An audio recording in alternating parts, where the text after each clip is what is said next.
딸이 파온 선언, 그 뒤에 숨은 비밀. 안녕하세요. 오늘 여러분께 들려드릴 이야기는 정말 믿기 어려운 실화입니다. 결혼식까지 단 2주. 하얀 신부 드레스도 다 맞춰놓고 청첩장도 친척과 지인 모든 분들께 보내드렸어요. 예식장 예약도 완료했고 신혼여행 비행기표까지 예약해둔 상태였습니다. 웨딩드레스 피팅을 마치고 돌아온 딸의 얼굴에는 행복한 미소가 가득했었거든요. 그런데 바로 그날 밤 제 딸 수연이가 갑자기 방문을 열고 나와서는 눈물을 주룩주룩 흘리며 저에게 이렇게 말했습니다. 엄마, 나 그 사람하고 결혼 못하겠어.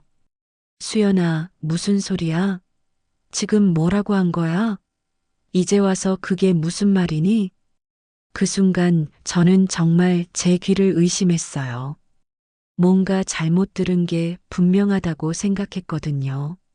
하지만 제 앞에 서 있는 딸의 표정은 그 어느 때보다도 절망적이고 처절했습니다. 평소에 밝고 씩씩했던 우리 수연이의 모습은 온데간데 없고 마치 세상이 무너진 것처럼 초췌한 얼굴이었어요. 남편도 소리를 듣고 급히 달려왔습니다. 뭐, 지금 뭔 소리를 하는 거냐? 남편의 목소리에는 당황스러움과 분노가 뒤섞여 있었어요.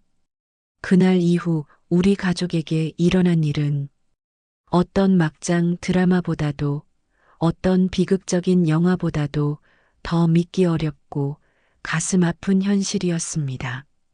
오늘 그 진실을, 그 뒤에 숨겨진 놀라운 이야기를 여러분께 들려드리려 합니다.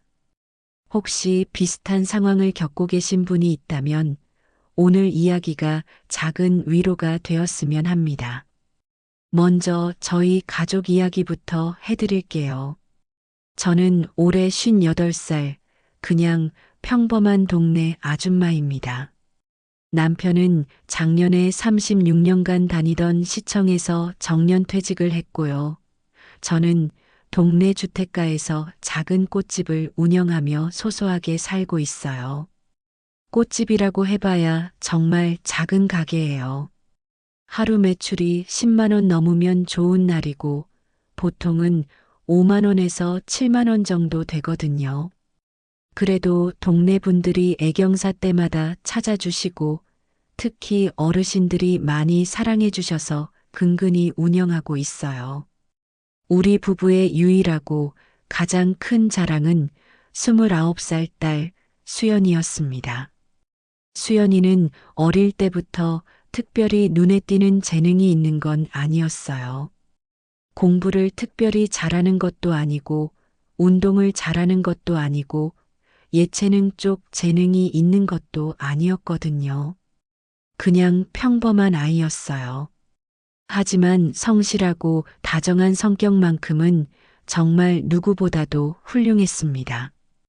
어릴 때부터 거짓말 한 번 한 적 없고 부모 말씀에 토달지 않는 착한 아이였어요. 학교에서도 선생님들이 수연이는 정말 마음씨가 예쁜 아이라고 늘 칭찬해 주셨거든요. 고등학교 때는 성적이 그리 뛰어나지 않아서 걱정을 많이 했는데 다행히 지방에 있는 4년제 대학 경영학과에 진학했어요. 서울에 있는 명문대는 아니었지만 그래도 우리 같은 서민 가정에서는 정말 감사한 일이었죠. 대학교 4년 동안도 수연이는 정말 모범적으로 생활했어요. 아르바이트도 열심히 하면서 용돈도 스스로 벌고 성적도 나름 괜찮게 유지했거든요. 친구들과의 관계도 좋아서 집에 놀러 오는 친구들이 항상 있었어요. 그리고 졸업 후에는 고향 근처에 있는 중소기업에 취직까지 했습니다.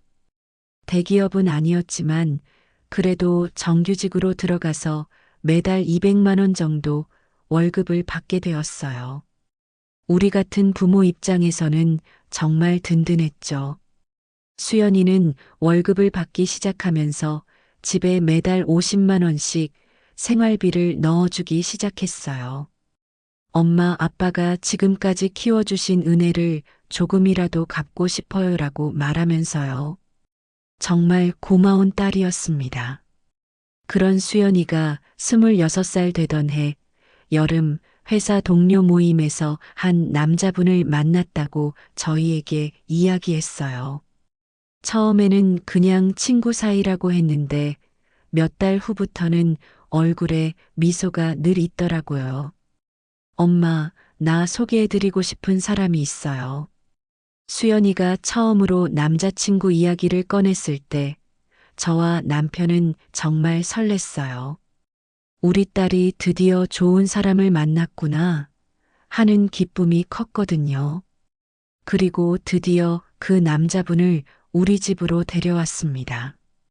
그분의 이름은 김민호, 나이는 32살이었어요. 키가 175cm 정도로 적당히 크고 인상이 정말 온화하고 따뜻했습니다. 처음 뵙는 순간부터 아, 이 사람은 진짜 좋은 사람이구나라는 느낌이 들었어요. 민호 씨는 수연이와 같은 회사에 다니는 선배였는데 마케팅 팀에서 일하고 있다고 하더라고요. 대학도 서울에 있는 꽤 괜찮은 곳을 나왔고 집안도 나쁘지 않은 것 같았어요. 무엇보다 수연이를 대하는 태도가 정말 다정했습니다. 수연이가 물 한 잔 가져다 드린다고 하면 괜찮다. 내가 할게라고 하면서 오히려 수연이를 챙기는 모습이었거든요. 첫 만남 후 남편과 저는 방에서 이런 대화를 나눴어요. 여보, 민호 씨 어때? 정말 좋은 것 같아. 수연이를 보는 눈빛이 진짜 따뜻하더라. 나도 그런 생각이 들었어. 우리 딸 정말 좋은 사람 만났네. 그 후로 민호 씨는 자주 우리 집에 놀러 왔어요. 오실 때마다 꼭 뭔가를 사가지고 오셨거든요. 아버님께는 좋은 술을, 저에게는 꽃이나 과일을 사오시곤 했어요. 특히 저에게는 항상 어머니라고 정중하게 불러주시면서 존댓말을 하셨어요. 요즘 젊은 남자들 중에 그렇게 예의 바른 사람이 흔하지 않은데 정말 인상 깊었습니다. 두 사람이 사귄 지 1년 정도 되었을 때 민호 씨가 정식으로 결혼 이야기를 꺼내셨어요. 아버님, 어머님, 수연이와 결혼하고 싶습니다. 평생 행복하게 해드리겠습니다. 그때의 상황이 지금도 생생해요. 민호 씨가 정말 진지한 표정으로 우리 앞에서 90도로 인사를 하시더라고요. 수연이는 옆에서 얼굴이 빨갛게 달아올라 있었고요. 남편이 민호 씨 마음은 고맙지만 서두를 필요는 없지 않나? 라고 했더니 민호 씨가 이렇게 말씀하시더라고요. 수연이와 함께하는 시간이 너무 행복해서 하루라도 빨리 가족이 되고 싶습니다. 그 말을 듣는 순간 저는 정말 이 사람이라면 우리 딸을 평생 잘 돌봐줄 것 같다는 확신이 들었어요. 그 후 양가 부모님이 만나서 식사도 하고 결혼 날짜도 정했습니다. 올해 11월 15일 가을 끝자락에 아름다운 날로 잡았어요. 예식장도 예약하고 신혼집도 전세로 구해뒀습니다. 민호 씨 부모님께서 전세금 절반을, 저희가 절반을 부담하기로 했어요. 신혼집은 수연이 회사 근처에 있는 아파트였는데 84제곱미터 정도 되는 꽤 괜찮은 곳이었어요. 수연이가 엄마 정말 예쁜 집이에요라고 하면서 좋아하는 모습을 보니까 저도 덩달아 기뻤거든요. 청첩장도 예쁘게 만들어서 친척들과 지인분들께 모두 보내드렸어요. 수연이가 직접 디자인한 청첩장이었는데 정말 감각이 좋더라고요. 그리고 청첩장을 들고 인사를 다니던 날들. 정말 행복했습니다. 이웃집 아줌마들은 어머, 수연이 정말 복 터졌네. 사위 얼굴도 잘생겼던데?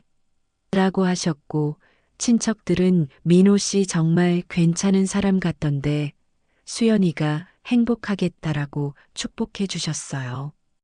특히 저희 집 옆집에 사시는 이모님은 수연이 엄마 정말 부러워. 딸 하나 잘 키워서 이렇게 좋은 사위 얻으니 얼마나 좋아라고 말씀해 주셨어요. 그때만 해도 모든 게 완벽했습니다. 정말 그때까지만 해도 우리 가족이 이렇게 큰 시련을 겪게 될 거라고는 꿈에도 생각 못 했어요. 웨딩드레스 피팅도 완료했고 메이크업 리허설도 끝냈습니다. 수연이가 웨딩드레스를 입은 모습을 처음 봤을 때 저는 정말 눈물이 날 것 같았어요. 우리 딸이 이렇게 예뻤나? 평소에도 예쁘다고 생각했지만 웨딩드레스를 입은 모습은 정말 천사 같았거든요. 결혼식까지 이제 정말 2주밖에 남지 않은 상황이었습니다. 마지막 점검도 거의 끝났고 하객 숫자도 확정되었어요. 양가 합쳐서 150명 정도 오시기로 했거든요. 그런데 바로 그날 밤에 모든 게 무너져 내렸습니다. 11월 1일 수요일 저녁이었습니다. 수연이는 평소처럼 오후 6시 반쯤 퇴근해서 집에 들어왔어요. 그런데 뭔가 평소와 달라 보였어요.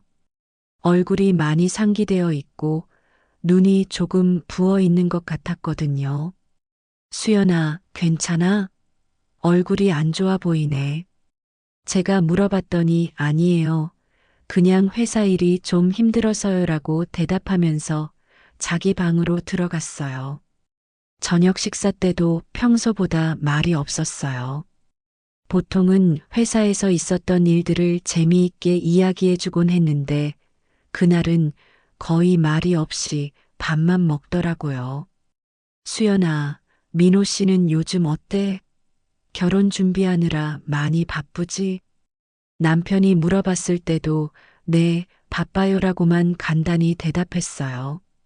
뭔가 이상하다는 생각이 들었지만 결혼 준비 때문에 스트레스를 받는 거겠거니 하고 넘어갔어요. 결혼 준비라는 게 생각보다 신경 쓸 일이 많거든요.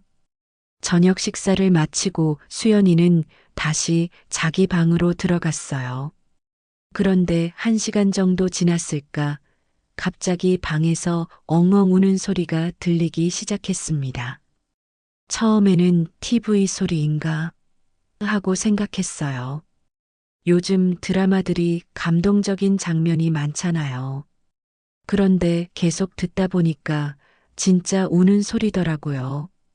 저는 깜짝 놀라서 남편에게 말했어요. 여보, 수연이가 우는 것 같아. 뭔가 잘못됐나? 남편도 귀를 기울이더니 정말 우는 것 같네. 가서 봐봐라고 하더라고요. 저는 수연이 방문을 조심스럽게 두드렸어요. 수연아, 괜찮아? 엄마야. 그런데 우는 소리는 더 커지기만 했어요. 저는 더 이상 기다릴 수 없어서 문을 열고 들어갔습니다. 수연이는 침대에 엎드려서 베개를 안고 정말 절절하게 울고 있었어요. 어깨가 들썩들썩 거릴 정도로 격하게 울고 있더라고요. 수연아, 왜 그래? 무슨 일 있어? 저는 급히 다가가서 수연이의 등을 쓰다듬어 주었어요. 그런데 수연이가 고개를 들더니 눈물 범벅이 된 얼굴로 저를 봤어요.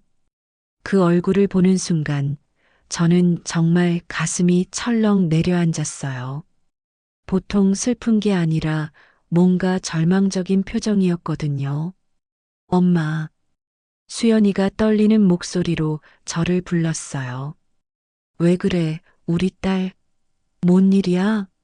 엄마, 나 수연이는 한참 동안 말을 못하고 계속 흐느껴 울었어요. 저는 옆에 앉아서 계속 등을 쓰다듬어 주면서 기다렸어요. 그리고 드디어 수연이가 입을 열었습니다. 엄마, 나 그 사람하고 결혼 못하겠어.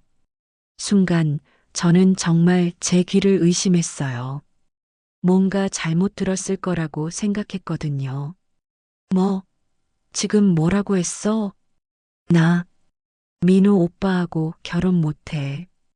이번에는 확실히 들렸어요. 하지만 도저히 이해할 수 없었어요. 수연아, 무슨 소리야? 지금 뭔 말을 하는 거야? 결혼식이 2주밖에 안 남았잖아. 제 목소리가 점점 커졌어요. 당황스러움과 놀라움 때문이었죠. 그때 남편도 소리를 듣고 방으로 들어왔어요. 무슨 일이야? 왜 이렇게 시끄러워? 여보, 수연이가 결혼 못하겠다고 해. 남편의 얼굴이 순간 굳어졌어요. 뭐, 지금 뭔 소리를 하는 거냐? 남편이 수연이에게 다가가서 목소리를 높였어요. 수연아, 제정신이냐? 지금이 언제인데 그런 소리를 해? 장난하는 거야? 하지만 수연이는 고개만 푹 숙인 채 아무 말도 하지 않았어요. 그냥 계속 흐느껴 울기만 했어요. 왜 갑자기 그런 생각이 든 거야? 민호 씨와 싸운 거야? 뭔 일이 있었던 거야? 저는 계속 물어봤지만 수연이는 대답하지 않았어요. 야, 말을 해. 대체 무슨 일이야? 남편이 화를 내기 시작했어요. 여보, 조용히 해. 수연이가 이렇게 우는 데는 분명 이유가 있을 거야. 저는 남편을 진정시키고 다시 수연이에게 물어봤어요. 수연아, 엄마한테 말해줘. 무슨 일인지 말해야 엄마가 도와줄 수 있잖아. 그냥 안 되겠어요. 수연이가 간신히 한마디 했어요. 뭐가 안 돼? 구체적으로 말해봐. 그냥 결혼할 수 없어요. 그게 수연이가 그날 밤 한 말의 전부였어요. 그 이상은 아무것도 말하지 않았거든요. 저희는 새벽 2시까지 수연이를 설득해 봤지만 소용없었어요. 수연이는 계속 결혼 못하겠다는 말만 반복했어요. 결국 그날 밤은 아무도 잠을 제대로 이루지 못했어요. 다음 날 아침 저는 바로 민호에게 전화를 걸었어요. 민호야, 어제 수연이가.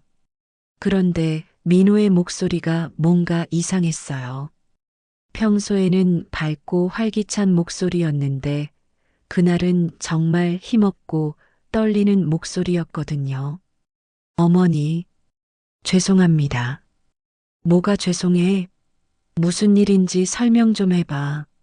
수연이가 갑자기 결혼 못하겠다고 하는데 너희 둘 사이에 무슨 일이 있었던 거야? 제가 직접 찾아뵙고 말씀드리겠습니다. 언제? 오늘? 죄송합니다. 지금은 어려울 것 같습니다.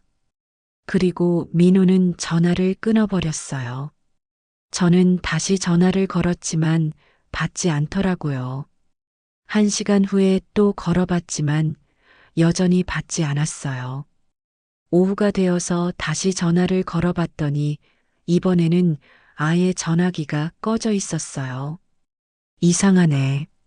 민호 씨가 왜 이러지? 저는 정말 답답했어요. 수연이는 말을 안 하고 민호는 연락도 안 되고 저녁에 수연이가 퇴근해서 돌아왔을 때 저는 다시 한번 시도해 봤어요. 수연아, 민호 씨한테 연락해 봤는데 전화를 안 받아. 너는 연락돼? 안 돼요. 언제부터 안 된 거야? 어제부터요. 어제 뭔 일이 있었던 거야? 싸웠어? 아니에요. 그럼 왜 갑자기 결혼 못 하겠다는 거야? 그냥이에요.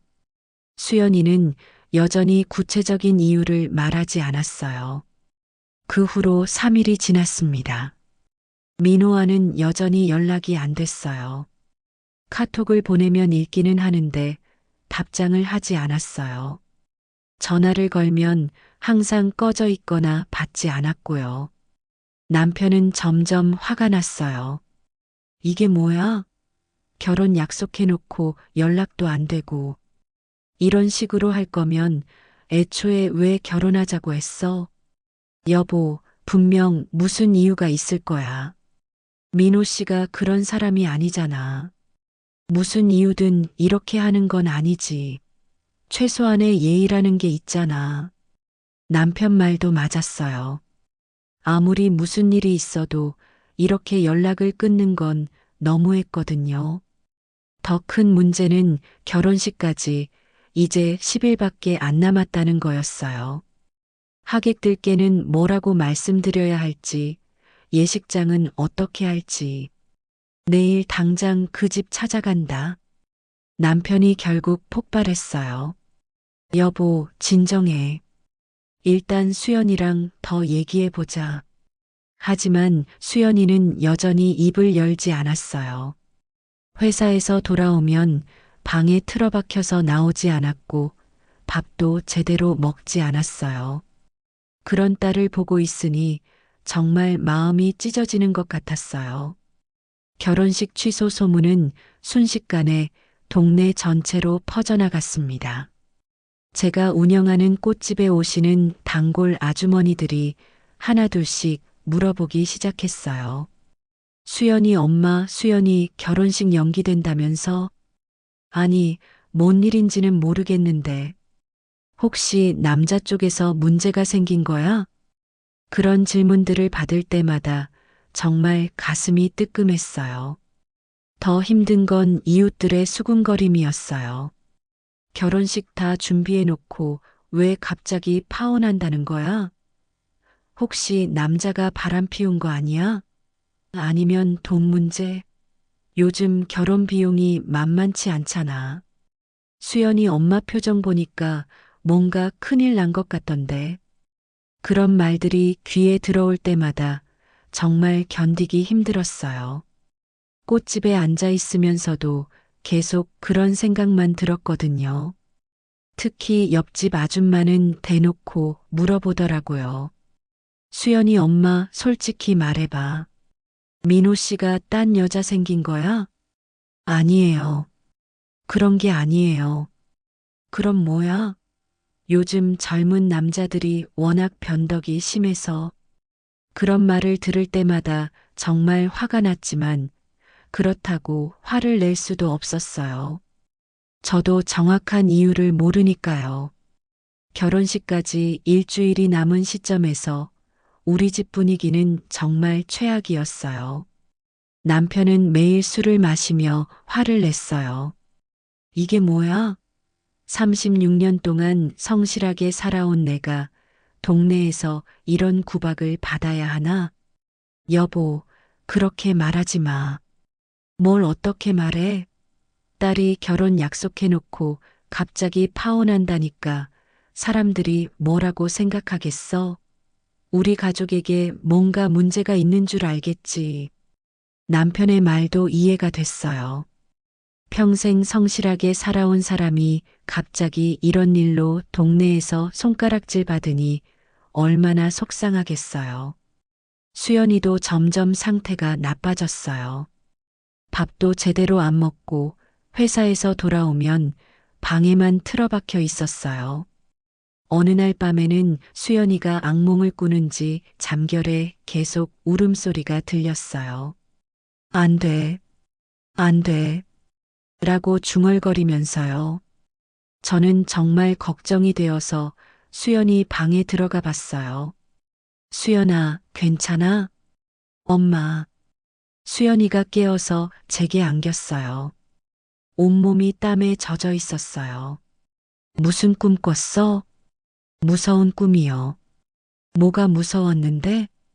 하지만 수연이는 대답하지 않았어요. 그날 밤 저는 수연이 옆에서 함께 잤어요. 딸이 이렇게 힘들어하는 모습을 보니 정말 마음이 아팠거든요. 결혼식 3일 전 저는 마지막으로 민호 회사에 전화를 걸어봤어요. 안녕하세요. 김민호 씨 계신가요? 김민호 씨요? 잠시만요. 한참을 기다린 후에 다른 직원분이 전화를 받으셨어요. 죄송합니다. 김민호 씨는 지금 개인 사정으로 휴가 중이시거든요. 언제까지 휴가예요? 글쎄요. 정확한 날짜는 저희도 모르겠어요. 이상했어요. 회사에서도 민호가 언제까지 쉴지 모른다니. 그날 저녁 저는 정말 참을 수 없어서 수연이에게 마지막으로 다그쳤어요. 수연아, 이제 3일밖에 안 남았어. 하객들한테 뭐라고 말하라고? 예식장은 어떻게 하고? 엄마가 미치겠어. 수연이는 여전히 고개만 숙이고 있었어요. 제발 말 좀 해줘. 엄마가 이렇게 애원하는데도 말 안 할 거야? 그때 수연이가 고개를 들더니 눈물을 흘리며 말했어요. 엄마, 정말 미안해요. 하지만 저도 어쩔 수 없어요. 뭐가 어쩔 수 없다는 거야? 말할 수 없어요. 정말 말할 수 없어요. 그게 수연이가 한 마지막 말이었어요. 그날 밤 우리 가족은 각자 방에서 잠 못 이루는 밤을 보냈습니다. 밤마다 수연은 방에 틀어박혀 울었고 남편은 술에 취해 화를 내기만 했어요. 저는 그냥 절망스러웠어요. 30년 가까이 키운 딸이 이렇게 힘들어하는데 엄마인 제가 아무것도 해줄 수 없다는 게 정말 괴로웠거든요. 이제 정말 마지막이었어요. 내일이면 하객들께 연락을 돌려야 하고 예식장에도 취소 통보를 해야 했어요. 우리 가족은 정말 막다른 길에 몰려 있었습니다. 결혼식 2일 전인 11월 13일 아침이었습니다. 저는 더 이상 이 상황을 견딜 수 없었어요. 하객들께 연락을 돌려야 하는 시간이 얼마 남지 않았거든요. 수연이가 출근한 후 저는 마지막으로 딸의 방에 들어가 봤어요.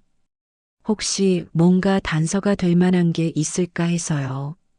수연이 방은 평소와 별로 다르지 않았어요. 책상 위에는 회사 서류들이 정리되어 있고 화장대에는 화장품들이 가지런히 놓여 있었고 그런데 침대 옆 서랍을 열어보니 뭔가 이상한 게 있었어요. 병원 진료 예약 확인서였거든요. 세일대학병원 종양내과 김민호. 종양내과? 그게 뭐지? 저는 그 단어가 낯설었어요. 급히 인터넷으로 검색해 봤더니 암을 치료하는 과라고 나오더라고요. 순간 머리가 하얘졌어요. 설마 민호가 암에 걸린 건가? 하지만 그렇다고 해도 이해가 안 됐어요. 암에 걸렸다고 해서 왜 갑자기 연락을 끊고 결혼을 못 하겠다는 건지. 저는 그 병원 진료 예약 확인서를 들고 꽃집으로 갔어요. 하루 종일 그 생각만 했어요. 혹시 민호가 정말 큰 병에 걸린 건 아닐까? 하지만 확신할 수는 없었어요. 그냥 정기 검진일 수도 있잖아요. 그날 저녁 수연이가 퇴근해서 돌아왔을 때 저는 그 진료 예약 확인서를 보여줬어요. 수연아, 이게 뭐야? 수연이가 그 종이를 보는 순간 얼굴이 새하얗게 변했어요. 엄마, 그걸 어디서? 내 방에서 찾았어. 이게 뭔지 설명해줘. 수연이는 한참 동안 말을 못하고 서 있었어요. 그러더니 갑자기 무릎을 꿇고 바닥에 주저앉으면서 울기 시작했어요. 엄마, 왜 그래? 대체 무슨 일이야? 저는 급히 수연이를 일으켜 세우고 소파에 앉혔어요. 수연아, 이제는 정말 말해야겠어. 엄마가 이렇게 애원하는데도 계속 숨길 거야? 수연이가 떨리는 목소리로 말했어요. 엄마, 사실은, 응, 말해봐. 민호 오빠가, 민호 오빠가 병원에 있어요. 제 심장이 철렁 내려앉았어요. 무슨 소리야? 사고라도 난 거야? 아니에요. 오빠가, 오빠가 암이래요. 그 순간 정말 하늘이 무너지는 것 같았어요. 암? 암이라고? 네. 말기암이래요. 저는 한참 동안 말을 할 수 없었어요. 믿을 수가 없었거든요. 언제부터 알았어? 한 달 전부터요.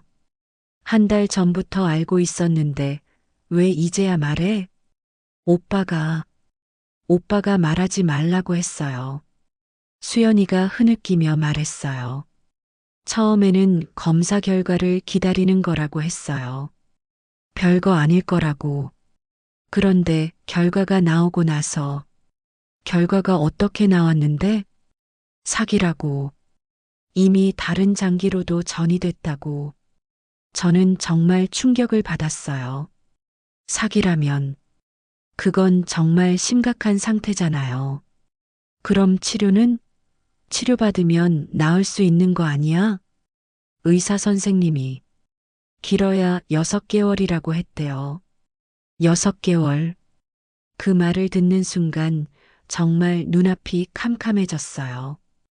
그럼 민호는 왜 갑자기 연락을 끊은 거야?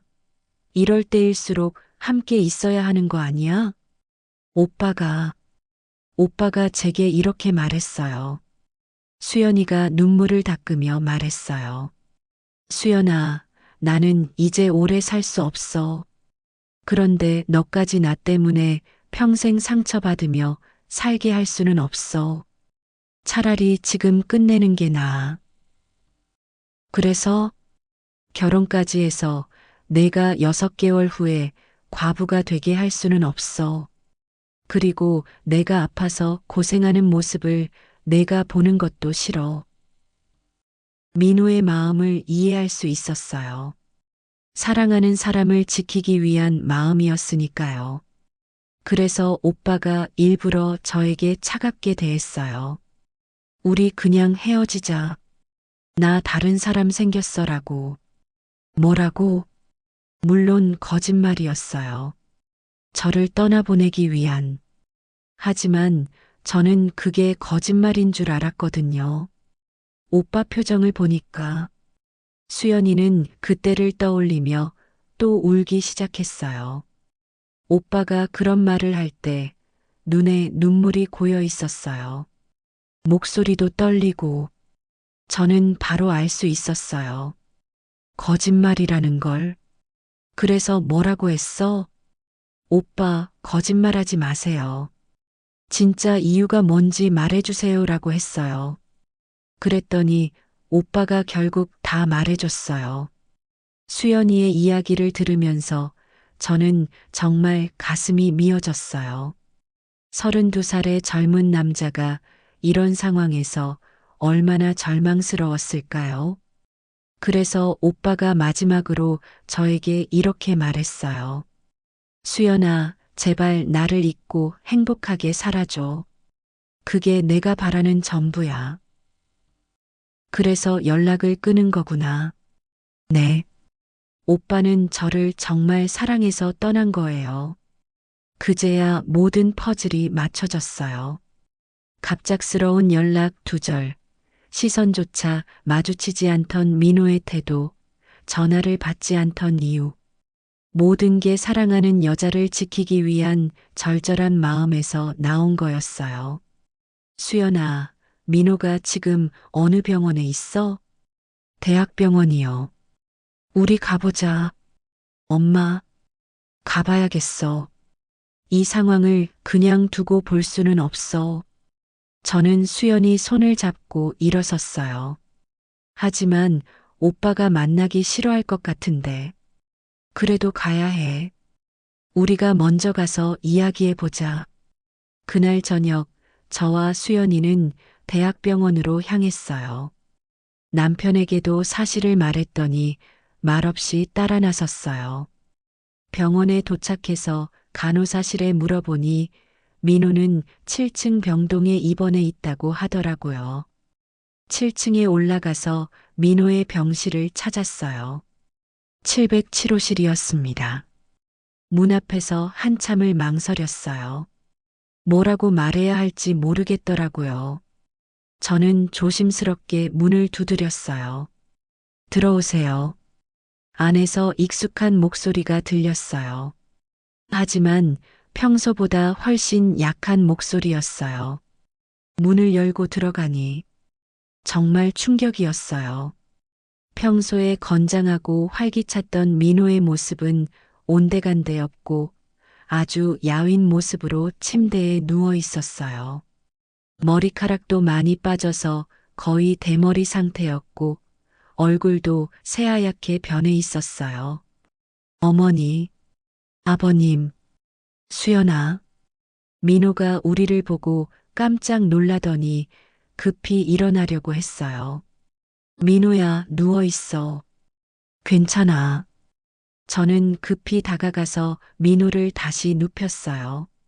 어머니, 정말 죄송합니다. 민호가 눈물을 글썽이며 말했어요. 뭐가 죄송해? 아픈 게 내 잘못이야? 수연이한테 상처를 줘서. 민호야, 너 정말 바보구나. 저는 민호의 손을 꼭 잡으며 말했어요. 이럴 때일수록 함께 있어야 하는 거 아니야? 왜 혼자 떠안고 있었어? 어머니, 제가 이런 몸으로 수연이와 결혼할 수는 없잖아요. 수연이가 6개월 후에 과부가 되게 할 수는, 그건 내가 혼자 결정할 일이 아니야. 이번에는 남편이 말했어요. 내 마음은 고맙지만 그런 건 당사자끼리, 그리고 가족끼리 함께 고민하고 결정해야 하는 거야. 그래, 민호야. 우리가 함께 짊어지고 갈 일이야. 저는 진심으로 말했어요. 혼자 이런 고민을 하고 있었구나. 얼마나 힘들었어? 그 순간 민호는 처음으로 눈물을 터뜨렸어요. 그동안 혼자 참고 있던 모든 감정이 한꺼번에 터져 나오는 것 같았어요. 어머니, 저는 정말 수연이를 사랑해요. 하지만 이런 제가, 민호야, 사랑한다면 더욱 함께 있어야 하는 거야. 6개월이든 1년이든 그 시간을 함께 보내는 게 더 소중한 거 아니야? 수연이도 민호 옆에 앉으며 말했어요. 오빠, 저 혼자 결정하게 해주세요. 6개월이라도 오빠와 함께 있는 게 평생 후회하며 사는 것보다 나아요. 민호가 수연이를 바라봤어요. 그 눈빛에는 사랑과 미안함, 그리고 감사함이 모두 담겨 있었어요. 수연아, 정말 괜찮겠어? 네, 괜찮아요. 아니, 그게 제가 원하는 거예요. 그날 밤 우리는 병실에서 오랫동안 이야기했어요. 앞으로 어떻게 할지, 치료는 어떻게 받을지, 결혼은 어떻게 할지. 다음 날 우리는 중요한 결정을 내렸어요. 결혼식은 취소하되 두 사람이 함께 남은 시간을 보내기로 한 거예요. 법적인 혼인신고는 하되 큰 결혼식은 하지 않기로 했어요. 민호야, 괜찮겠어? 네, 어머니. 그게 최선인 것 같아요. 민호도 동의했어요.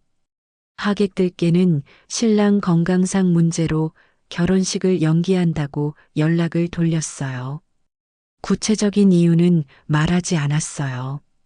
예식장과 기타 업체들에도 취소 연락을 했고요. 다행히 대부분 상황을 이해해 주시고 위약금도 많이 받지 않았어요. 그리고 수연이와 민호는 조용히 혼인신고를 했습니다.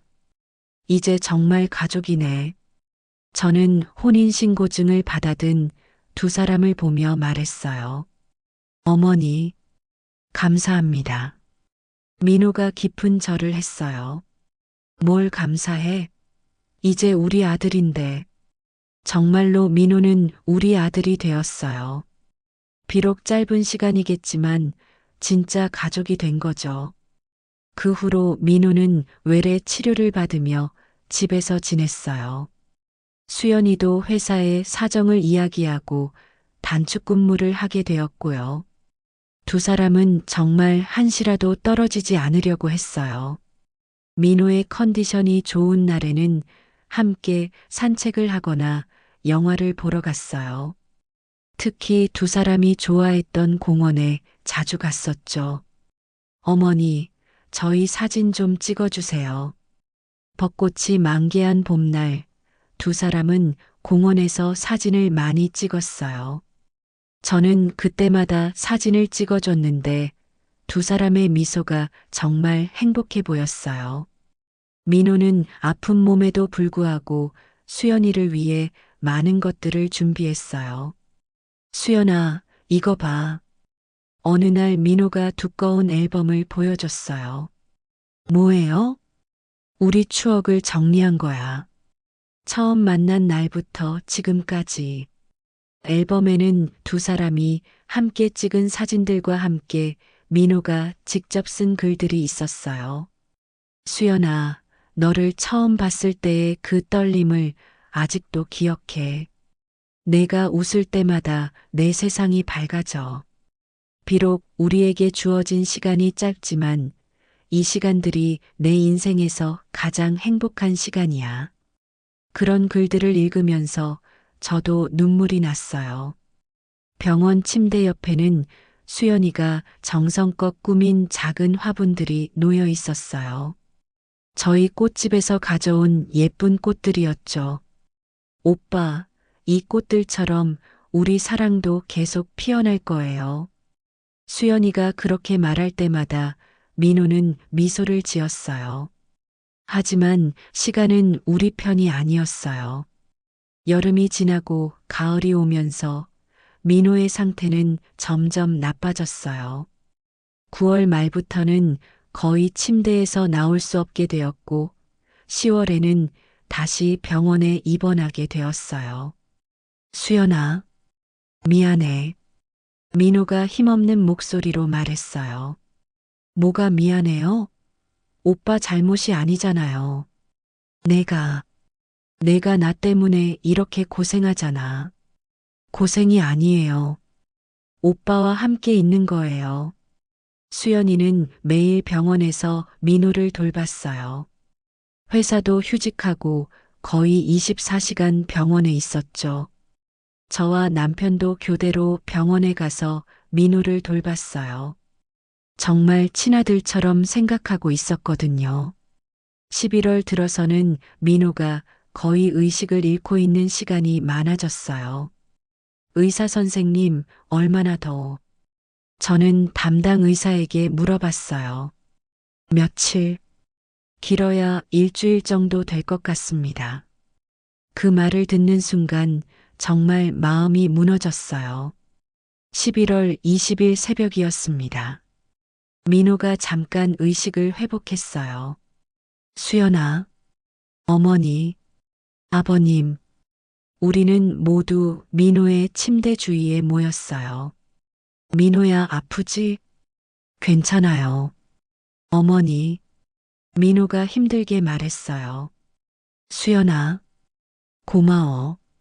오빠, 너 덕분에 나는 정말 행복했어. 민호가 수연이의 손을 꼭 잡았어요. 오빠도 저에게 행복을 줬어요. 정말 감사해요. 수연아, 나를 잊고 행복하게 살아. 싫어요. 절대 안 잊을 거예요. 그래도 새로운 사람 만나서 행복해져. 오빠, 그런 말 하지 마세요. 민호가 저를 바라봤어요. 어머니, 정말 감사했습니다. 진짜 어머니, 만나서 민호야, 고생 많았어. 이제 편히 쉬어. 저는 민호의 이마에 손을 얹으며 말했어요. 그리고 그날 새벽 4시 27분, 민호는 우리 곁을 떠났습니다. 마지막까지 수연이의 손을 놓지 않고 미소를 지으며 수연이는 한참 동안 울지 않았어요. 그냥 민호의 손을 꼭 잡고 있기만 했어요. 오빠, 정말 고마웠어요. 사랑해요. 그제야 수연이가 눈물을 흘리기 시작했어요. 민호의 장례식은 조용히 치렀어요. 가족과 가까운 지인들만 모여서요. 민호의 부모님도 오셨는데 수연이를 정말 딸처럼 아껴주셨어요. 수연아, 우리 민호 마지막까지 행복하게 해줘서 고마워. 민호 어머님이 수연이를 꼭 안으며 말씀하셨어요. 어머님, 저야말로 감사해요. 민호 오빠 덕분에 진짜 사랑이 뭔지 알았어요. 장례식이 끝나고 수연이는 한동안 방에서 나오지 않았어요. 밥도 제대로 먹지 않고 회사도 계속 쉬었어요. 저는 정말 걱정이 됐어요. 수연아, 밥 먹어야지. 엄마, 저 배 안 고파요. 그래도 먹어야 해. 민호가 보면 얼마나 속상하겠어? 그런 말을 할 때마다 수연이는 더 울었어요. 한 달 정도 그런 시간이 지났을까요? 어느 날 수연이가 갑자기 방에서 나와서 저에게 말했어요. 엄마, 나 회사 그만두려고요. 왜? 회사에서 뭐라고 했어? 아니에요. 그냥 민호 오빠가 다니던 회사에 가고 싶어요. 저는 깜짝 놀랐어요. 민호 씨 회사에? 네. 오빠가 하던 일을 이어가고 싶어요. 수연이는 정말로 민호가 다니던 회사에 지원했어요. 처음에는 회사에서도 당황스러워했대요. 돌아가신 직원의 부인이 지원한다니. 하지만 수연이의 진심이 통했는지 면접을 봐주시더라고요. 수연 씨, 정말 우리 회사에서 일하고 싶은 거예요? 네. 남편이 사랑했던 일을 제가 이어가고 싶어요. 수연이는 당당하게 대답했대요. 그리고 정말 합격했어요. 민호가 일하던 마케팅 팀은 아니었지만 기획팀에서 일하게 되었어요. 엄마, 오늘 첫 출근이에요. 수연이가 정장을 입고 나왔을 때 정말 당당해 보였어요. 우리 딸 정말 예쁘다. 민호도 하늘에서 기뻐할 거야. 네, 오빠한테 부끄럽지 않게 열심히 할게요. 회사에서 수연이는 정말 열심히 일했어요. 동료들도 수연이의 사정을 알고 많이 도와줬대요. 수연 씨, 민호 씨가 정말 좋은 사람이었어요. 수연 씨를 보면 왜 그렇게 사랑했는지 알 것 같아요. 동료분이 그렇게 말씀해 주실 때마다 수연이는 힘이 났다고 했어요. 6개월 후 수연이는 회사에서 인정받는 직원이 되었어요.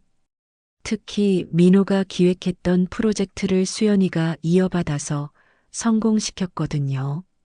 수연아, 민호 씨가 기획한 프로젝트 어떻게 됐어? 성공했어요, 엄마. 매출이 30% 늘었대요. 수연이가 정말 자랑스러워하며 말했어요.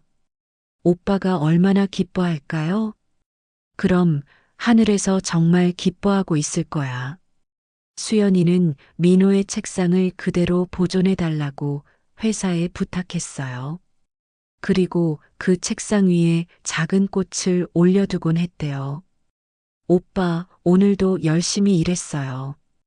보고 있죠? 수연이가 매일 그렇게 말하곤 했대요. 민호가 떠난 지 1년이 지났을 때 수연이는 많이 달라져 있었어요. 여전히 민호를 그리워하고 사랑하지만 이제는 슬픔보다는 감사함이 더 컸어요. 엄마, 저 오빠 만난 거 정말 행복했어요. 응, 엄마도 민호 만나서 정말 좋았어.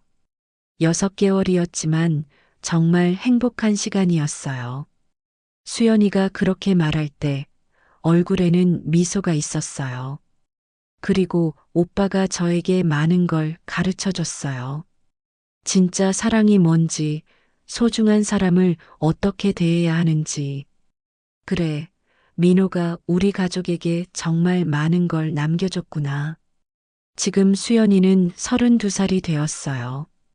회사에서는 팀장으로 승진했고, 민호가 꿈꿨던 여러 프로젝트들을 성공시키고 있어요. 새로운 사람을 만나지는 않았어요. 아직은 민호에 대한 사랑이 너무 커서 다른 사람을 생각할 수 없다고 해요. 엄마, 저는 괜찮아요.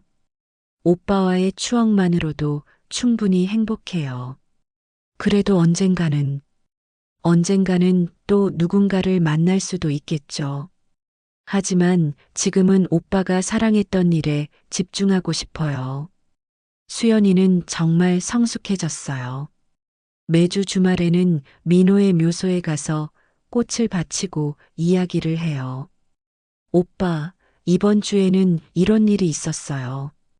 그리고 집에 돌아와서는 저희와 함께 저녁을 먹으며 회사 이야기를 해주죠. 저희 가족도 많이 변했어요. 남편은 민호를 통해 정말 많은 걸 배웠다고 해요. 여보, 민호 덕분에 내가 정말 많이 바뀐 것 같아. 어떻게? 사람을 더 소중하게 생각하게 됐어. 그리고 시간이 얼마나 중요한지도 알게 됐고, 남편은 이제 가족과 보내는 시간을 정말 소중하게 여겨요. 저도 마찬가지예요. 꽃집을 운영하면서도 하루하루를 더 의미 있게 보내려고 노력해요. 특히 손님들에게 꽃을 팔 때마다 민호와 수연이의 이야기를 떠올려요. 사랑하는 사람에게 꽃을 선물하시는 거예요? 정말 좋은 마음이시네요. 민호는 비록 짧은 시간이었지만 우리 가족에게 정말 많은 것을 남겨줬어요.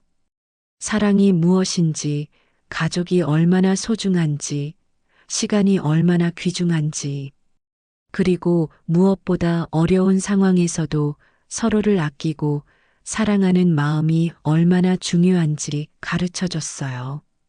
수연이의 책상 서랍에는 아직도 민호가 마지막에 쓴 편지가 들어 있어요.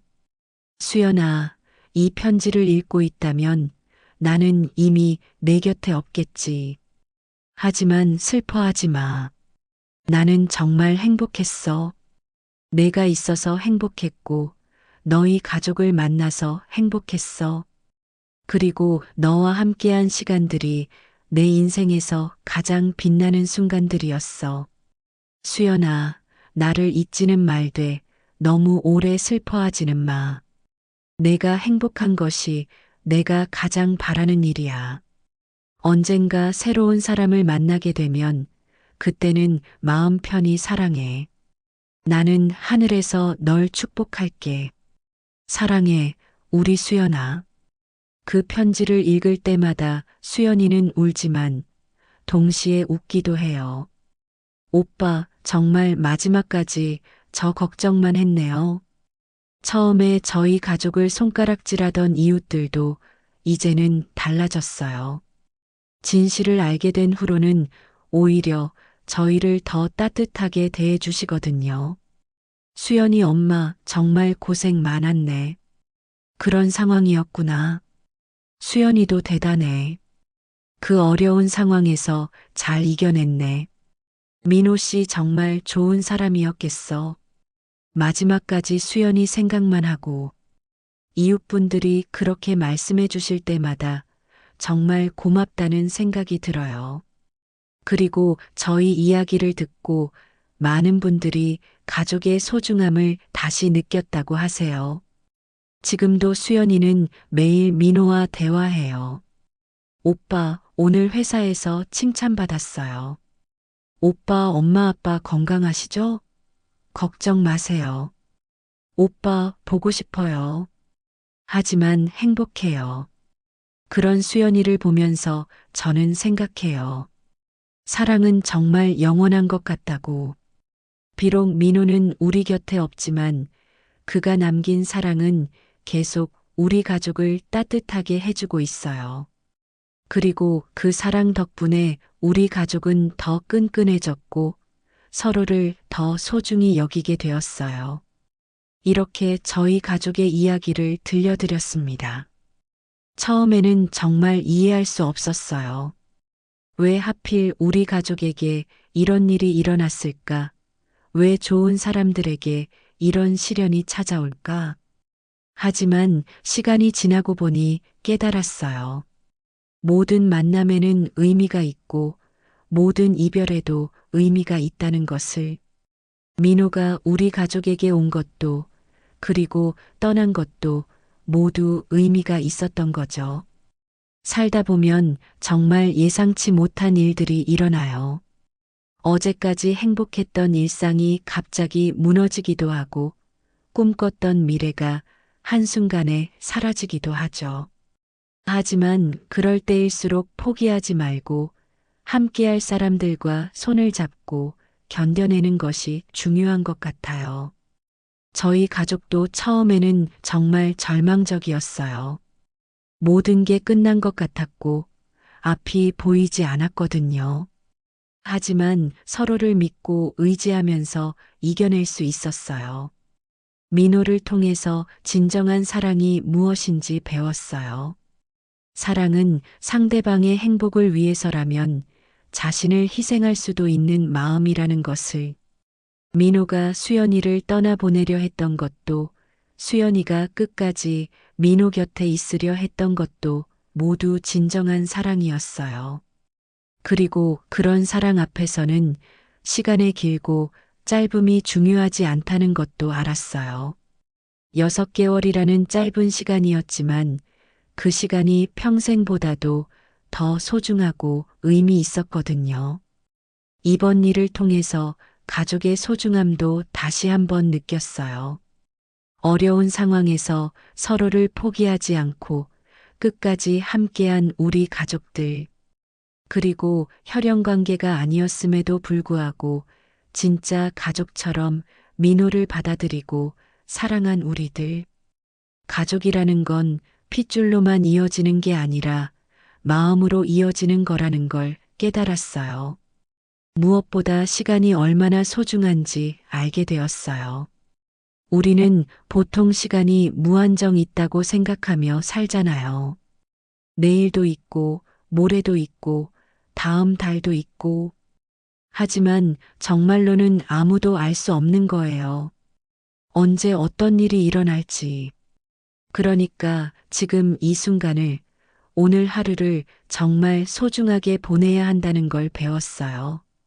사랑하는 사람에게 사랑한다고 말하고, 고마운 사람에게 고맙다고 표현하고, 미안한 마음이 있다면 미안하다고 말하는 것. 그런 것들을 미루지 말고 지금 당장 해야 한다는 것을 깨달았어요. 지금 수연이는 정말 열심히 살고 있어요. 민호에 대한 그리움은 여전하지만 그 그리움을 슬픔이 아닌 감사함으로 승화시켜서 살아가고 있거든요. 엄마, 저는 후회하지 않아요. 오빠를 만난 것도 그 짧은 시간을 함께한 것도 오히려 감사해요. 수연이가 그렇게 말할 때마다 저는 정말 대견스러워요. 그리고 저도 민호 덕분에 많이 배웠어요. 매일을 감사하게 살아가는 법을, 주변 사람들을 더 소중히 여기는 법을. 혹시 지금 이 이야기를 듣고 계시는 분 중에서도 비슷한 어려움을 겪고 계신 분이 있을지 모르겠어요. 사랑하는 사람을 잃었거나 예상치 못한 시련을 겪고 계시거나 가족 간의 갈등으로 힘들어 하시거나 그런 분들께 말씀드리고 싶어요.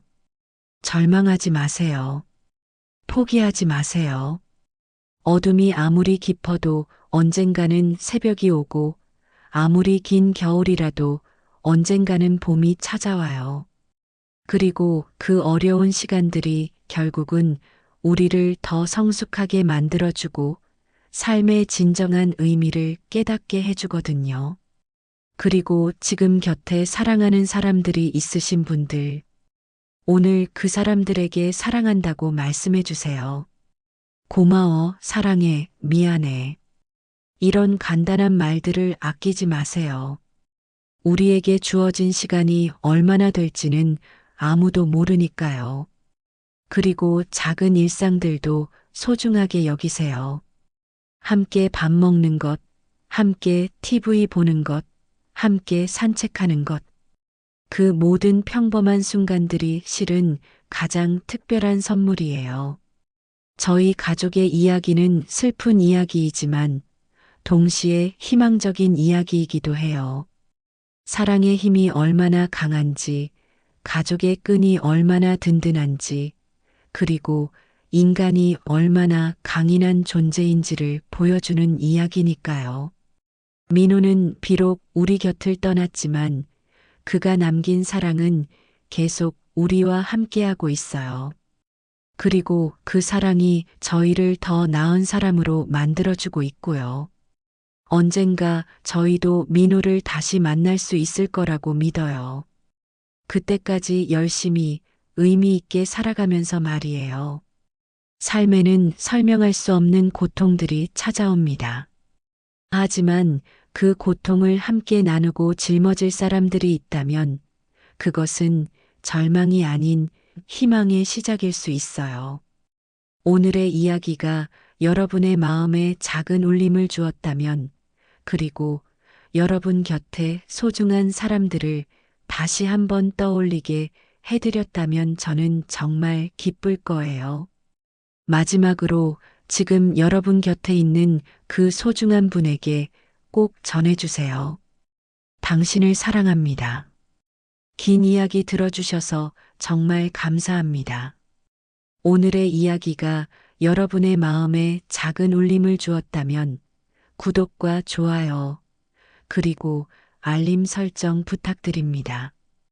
가족 간의 갈등 속에서도 예상치 못한 시련 속에서도 결국 사랑이 승리한다는 사실 함께 기억해 주세요.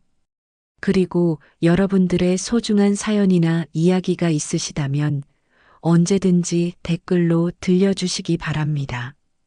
다음에도 더 좋은 이야기로 찾아뵙겠습니다. 감사합니다.